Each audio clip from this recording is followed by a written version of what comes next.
Mga idol, nakagawa tayo ng B23 4,000 watts max na car amp. Tapos pinagawa sa akin to, tagtad ng kalawang, tapos walang fuse. Ang nilagay, kinonvert na ibang fuse nilagay, so binigay natin sa dati. Swerte lang nito mga idol, nagkaroon tayo. Meron tayong kaparehas. So yan, ganito yung board. Ito kasi mga nabibili kong sira. Dahil po sa laki, oh. Ayan. Testing natin mga idol. Gawa tayo ng short video.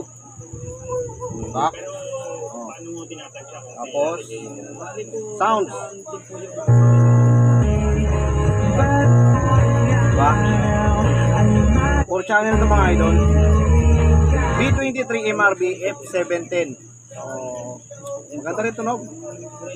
Salamat tayo. Sige mga idol. Nararamdaman mo? Ano ba pa ganun ka?